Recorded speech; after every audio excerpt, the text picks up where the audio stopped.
नमस्कार दोस्तों वास्तु में बहुत बार हमने देखा है कि कुछ लोग अलग अलग तरीके के भ्रम फैलाते हैं। कोई भ्रम फैलाता है, कोई कहता है चक्रा से वास्तु होता है, कोई आ जाता है वो यूनिवर्सल और स्कैनर लेके। एक और नए भाई साहब आए थे जो कहते थे सारे कॉर्नर के मकान गलत है। फिर उन्होंने बोलना शुरू कर दिया कि बीच वाले भी गलत है। फिर उन्होंने अपनी स्टेटमेंट को चेंज किया। उन्होंने एक स्टेटमेंट भी पास करी थी कि पश्चिम दिशा में पूजा घर होना चाहिए। फिर उन्होंने वो भी चेंज करी कि ईशान कोण में अच्छा होता है, सेकंड बेस्ट पोजीशन होती है पश्चिम दिशा, जो कि होती नहीं है। अब एक और नए भाई साहब आए हैं, उन्होंने बोला कि अगर आपकी कॉमन वॉल है, अगर आपकी कोई दो मकान बने हुए हैं उसके बीच में कॉमन वॉल, आप बहुत बार आजकल हर सेक्टर में सोसाइटी में यही हो रहा है। आजकल फ्लैट्स भी इसी बेसिस पे बन रहे हैं। पूरी वीडियो डिटेल में देखिएगा दोस्तों एंड तक। आज ये सारे भ्रम खत्म होंगे। इस तरीके के वास्तु कंसल्टेंट, दोस्तों ये कंसल्टेंट के नाम पे धब्बा है। इन्होंने वास्तु का भी नहीं पढ़ा, इनको नहीं पता कंस्ट्रक्शन कैसे होती है, इनको बिल्कुल किसी चीज की नॉलेज नहीं है। वास्तु की तो सबसे पहली, इनको वास्तु की तो बिल्कुल भी नॉलेज नहीं है। भोले भाले लोगों को बेवकूफ बनाना इनका पेशा है। सिर्फ कॉमन वॉल हर घर में आज की डेट में देखने को मिलती है। और ये ऐसे वास्तु कंसल्टेंट हैं कुछ जिन्होंने कॉमन वॉल को गलत बता दिया। क्या कहा कि अगर आपकी कॉमन वॉल है, आपके दो घर हैं, बाद में बंटवारा हुआ, नींव से नींव जुड़ी हुई है, दोस्तों इससे स्ट्रेंथ बढ़ती है आपके घर की, आपके घर की लाइफ बढ़ती है। ऐसा नहीं है कि अगर दो दीवार, कहीं पे दो दीवार या कॉमन वॉल किसी ने ले ली तो उसके घर में झगड़े होना, कोर्ट केस होना सारे होने ही हैं, ये शुरुआत हो गई है उसकी। ऐसा बिल्कुल नहीं होता। कॉमन वॉल आज की डेट में हर गांव में चले जाइए, गांव में सारे घरों में आजकल कॉमन वॉल मिलती है, क्योंकि इससे पैसे की बचत है, इससे जगह की बचत है, इससे स्ट्रेंथ। एक वॉल मोटी जब बनाते हैं, और आजकल जो स्ट्रक्चर बनते हैं ना दोस्तों सारे कॉलम पे बनते हैं। वॉल तो सिर्फ नाम की रह गई, पार्टीशन क्रिएट करने के लिए। आपने अपने घरों में भी देखा होगा, सारा वर्ल्ड में जो कंस्ट्रक्शन हो रही है, वॉल्स सिर्फ नाम के लिए, सिर्फ पार्टीशन के लिए खड़ी करी जाती हैं। स्ट्रक्चर सारे कॉलम पे बन रहे हैं। और अगर वॉल पे भी स्ट्रक्चर रख रखा है आपने, सारा वेट आपने वॉल पे भी डाल रखा है, तो भी आप अपनी वॉल को इतनी स्ट्रेंथ और मजबूती देके बनाते हैं कि वो आराम से वेट बियर कर ले। दुनिया में ऐसा कोई घर नहीं है जहां पे जबरदस्ती किसी ने एक आदमी की दीवार पे अपनी दीवार रख दी हो। बात करते हैं बाद में हुए पार्टीशन की, घर बन गया था, बाद में पार्टीशन हुआ। दोस्तों बहुत बार ऐसे देखा है हमने, बहुत बार, एक बार नहीं, मेरे पास शायद 10,000 से ज्यादा ऐसे केसेस होंगे, 10,000 से ज्यादा केसेस जिसमें बाद में पार्टीशन वॉल खड़ी हुई है। बहुत सारे केसेस में ऐसा होता है। पहले फादर थे, दो भाई थे, और बाद में फादर के जाने के बाद दोनों भाइयों ने अपना अपना डिवीजन किया, अपना बीच में घर के दीवार खड़ी करी, दोनों सुख से रह रहे हैं। उस वास्तु कंसल्टेंट ने इस चीज का फायदा उठाया। क्या फायदा उठाया कि अगर कॉमन वॉल आपने बाहर बना ली है, अपनी घर में बीच में पार्टीशन वॉल खड़ी कर दी दो भाइयों ने, या नींव से नींव जोड़ दी, या आपके पड़ोसी ने आपके लेंटर के साथ लेंटर जोड़ दिया, तो नुकसान हो जाएगा, मर जाओगे, जल जाओगे। सिर्फ भ्रम फैलाने वाली बात है, भोली भाली जनता को बेवकूफ बनाने वाली बात है।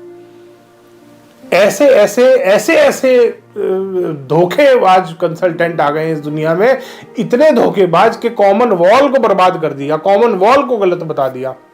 कोई कहता था कॉर्नर वाला घर खराब है, फिर कहने लगे बीच वाले घर खराब होते हैं, कॉर्नर का तो अच्छा होता है। अब एक आ गया भाई साहब के वो तो कहता है कॉमन वॉल खराब है। हर घर में कॉमन वॉल है। फ्लैट्स और अपार्टमेंट जब बनाए जाते हैं, स्ट्रक्चर पे पूरा पहले स्ट्रक्चर खड़ा किया जाता है, स्ट्रक्चर में पूरे लेंटर डाले जाते हैं, लास्ट में पार्टीशन वॉल्स क्रिएट करी जाती हैं। उस भाई साहब ने क्या डाला अपने वीडियो में कि अगर पार्टीशन वॉल बाद में खड़ी करी है बनाने के तो आपको नुकसान होगा। और ये जो वास्तु का नियम है ये फ्लैट्स में अप्लाई नहीं होता। क्यों नहीं होता अप्लाई? क्यों नहीं होता अप्लाई? हर जगह वास्तु तो एक घर को बनाने की साइंस है, वास्तु तो घर के लिए ही साइंस बनी है। घर के लिए कोई भी किसी भी तरीके का भूखंड हो, कमर्शियल है, रेजिडेंशियल है, इंडस्ट्रियल है, किसी भी तरीके का भूखंड हो, उसके लिए वास्तु है। उस भाई साहब ने क्या करा, इसी चीज का फायदा उठाया कि ये उसने बताया कि फ्लैट्स में अप्लाई नहीं होगा। क्यों नहीं होगा? वास्तु तो हर जगह अप्लाई होगा ना। जो भी भूखंड बना है, कोई भी स्ट्रक्चर है इस दुनिया में, हर जगह वास्तु अप्लाई होगा। अगर कोई प्रिंसिपल बना है वास्तु का, कोई नियम है कि पूर्व की तरफ फेस करके स्टडी टेबल लगानी चाहिए, तो स्टडी टेबल का तो नियम सेम रहेगा। ऐसा थोड़ी है फ्लैट में स्टडी टेबल पश्चिम में लगा लो जी, बाकी जगह तो पूर्व में ही चलेगी। ये तो पॉसिबल नहीं है। इसलिए वास्तु के जो नियम है हर जगह सेम अप्लाई होते हैं। और ये जो कंसल्टेंट भ्रम फैलाने का काम करते हैं, ये तो वास्तु के नाम पे एक धब्बा है दोस्तों। इतने घटिया कंसल्टेंट आ गए हैं कि आपको भ्रमित करने के लिए एक वीडियो बना दिया, कॉमन वॉल अगर आपकी है तो आप मर जाओगे, जल जाओगे, कट जाओगे। हर इंसान डर के मारे उस पर क्लिक करेगा। डर बनाओ पब्लिक में कि अगर ऐसा हो गया ना आपके घर में तो ये हो जाएगा। कॉमन वॉल आजकल उसको भी पता है, हर घर में बन रही है। आर्किटेक्ट्स इतना स्टडीज करके, इतना, जब आप आर्किटेक्ट के पास जाते हो ना, वो ये भी बता देता है कितने कट्टे सीमेंट के लगेंगे, कितने बैग सीमेंट आपको चाहिए आपके इस कंस्ट्रक्शन में, कितना आपके पास स्टील लगेगा, कितना आपका आयरन लगेगा, कितना आपका विंडोज में वुड लगेगा, कितना आपका डोर्स में खर्चा आएगा। हर चीज का असेसमेंट आपका आर्किटेक्ट देता है। जब कोई भी स्ट्रक्चर खड़ा किया जाता है, उसे पता है वो नींव कितने स्ट्रेंथ की क्रिएट कर रहा है, कितना उसमें उसने अर्थ को एक प्रूफ बनाना है स्ट्रक्चर को, उसको पता है आर्किटेक्ट को।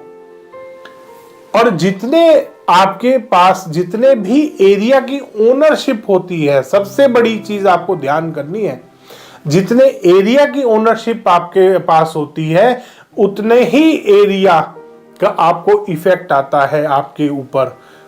पड़ोसी ने अगर अपने खेत में कुआं बना रखा है और आपके खेत में कुआं नहीं है, तो पड़ोसी के खेत में अगर नेगेटिव डायरेक्शन में कुआं है तो पड़ोसी को फर्क पड़ेगा, आपको नहीं पड़ेगा। वो पब्लिक को बेवकूफ बना रहा है। वो कह रहा है अगर आपके घर में कॉमन वॉल है ना, या दो भाइयों में पार्टीशन हुआ है, दो भाइयों में पार्टीशन हुआ, एक भाई के हिस्से में कुआं आ गया, दूसरे के में नहीं आया, तो क्या वो आपको भी नुकसान देगा? नहीं देगा। जिसके पार्टीशन में वो कुआं है उसी को वो नुकसान देगा, आपको वो नुकसान या फायदा नहीं देगा। अगर कॉमन वॉल बनाई है आपने, घर बनने के बाद आपने कॉमन वॉल बनाई है, एक घर के नॉर्थ ईस्ट में कुआं बना हुआ है, या नॉर्थ ईस्ट में मान लो अंडरग्राउंड वाटर टैंक बना हुआ है, दो भाइयों ने पार्टीशन किया, एक के पास साउथ साइड आई, एक के पास नॉर्थ साइड आई। ऐसा तो नहीं है साउथ वाले को उससे बेनिफिट होना शुरू हो जाएगा, ऐसा तो बिल्कुल नहीं होता। दो भाइयों में जब पार्टीशन आ गया, जिस जगह जिस एरिया में ओनरशिप मेरी है उसी जगह का तो मेरे ऊपर इफेक्ट आएगा ना। तो दोस्तों ऐसे जो फ्रॉड कंसल्टेंट है, फ्रॉड है, ये कलंक है वास्तु के नाम पर। तो ऐसे फ्रॉड कंसल्टेंटों से आपको बच के रहना है, जो सिर्फ भ्रम पैदा करते हैं, डर पैदा करते हैं आपके अंदर कि अगर ऐसा हो गया ना तो ये हो जाएगा। वो रेमेडी नहीं बताते कि रेमेडी क्या है, उपाय क्या है। डर पैदा कर दो पब्लिक के अंदर, पब्लिक पीछे पीछे आती रहेगी। बेचारे भोले भाले लोग हैं, बेवकूफ बनाते रहते हैं। तो ऐसे आपको भ्रमों में नहीं पड़ना। कॉमन वॉल है, जितने एरिया पे आपकी ओनरशिप है, फ्लैट्स और अपार्टमेंट में सेम प्रिंसिपल अप्लाई होता है। कॉमन वॉल सबकी है और फ्लैट्स और अपार्टमेंट में 4 इंची की दीवार होती है। ऐसा थोड़ी है कि पड़ोसी के घर में अगर कुछ हो गया पॉजिटिव या नेगेटिव, आपको भी उसका असर आएगा। ऐसा कभी नहीं होता दोस्तों। जितने एरिया की आपकी ओनरशिप है उसका ही इफेक्ट आपके ऊपर आएगा, चाहे आपका घर गांव में है, चाहे आपका घर कॉलोनी में है, चाहे आपका घर सेक्टर में है, चाहे आपका घर कहीं भी बना है। अगर आपका घर इस धरती पे है तो आपके ऊपर यही प्रिंसिपल अप्लाई होगा। चाहे आपकी कॉमन वॉल है, चाहे आपका बंटवारा हुआ है, चाहे आपका पार्टीशन हुआ है, चाहे आपका कुछ भी हुआ है, चाहे आपकी नींव से नींव जुड़ी है, चाहे आपकी छत से छत जुड़ी है, चाहे आपके पड़ोसी ने आपके घर की छत में लेंटर घुसा दिया है, कुछ भी प्रिंसिपल, कोई भी चीज अप्लाई कर लो, ये बात सेम रहेगी हमेशा कि जितने एरिया में आपकी ओनरशिप है सिर्फ उतने ही एरिया का आपके ऊपर इफेक्ट आएगा। उसके बाहर के एरिया का, पड़ोसी के घर में अगर कोई वास्तु दोष बन रहा है तो वो आपके ऊपर इफेक्ट कभी नहीं आने वाला। ऐसे फ्रॉड, ऐसे घटिया बेकार कंसल्टेंटों से आपको बच के रहना है हमेशा। धन्यवाद दोस्तों, वीडियो ज्यादा से ज्यादा शेयर करिएगा ताकि ऐसे कंसल्टेंट्सों की आंखें खुल सके और वो दोबारा ऐसी वीडियो बनाने से घबराएं।